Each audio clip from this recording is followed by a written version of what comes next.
有这个大雪下的，太过瘾了。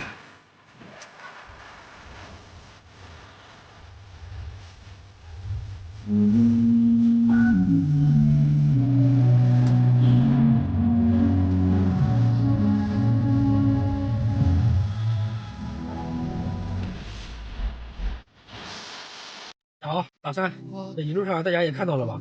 南昌岛又下了雪了哈，而且非常大，狂风四起啊！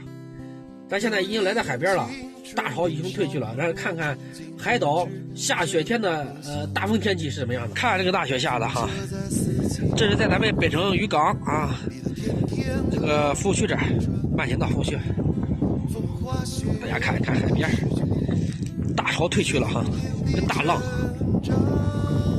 啊，还有人在那赶海呢，看到了吗？对面2个人在那赶海。这个地方是个非常好的赶海地，在这有海蛎子和那个小海螺。春天的时候啊，还可以在这捡海菜。浪非常大，看看这个大浪，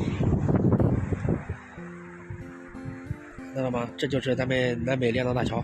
这个雪下的非常大，和起大雾一样，其实是雪哈。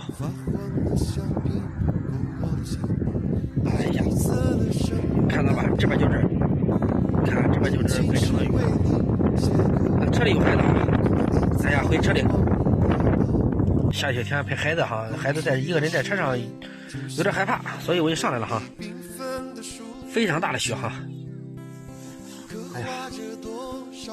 正好，咱今天也给大家聊聊，这不是，前几天出海钓鱼嘛，大家要钓友都发那个私信问我说，老三那个我这两天去找你钓鱼吧，我一般回复大家就是说，尽量这个时候别来，因为冬天的海岛啊，这个刮风是常态，没有几天好天气，再加上气温低了，鱼啊都上深海里去了，就是说不太好钓鱼了，然后再加上天气恶劣。我们这些几乎都在家闲着了，如果想钓鱼的话，得等到明年的3月以后，才开始陆续可以钓鱼，到那个时候可以来，到时候岛上旅游的人也多了，然后温度也上来了，钓鱼也合适啊。行了，咱就是简单跟大家说说，主要是看孩子哈，也没法给大家记录这些海岛的这些雪景啊，有时间再跟大家聊。咱本期视频就分享到这里。下期视频再见，拜拜了哈。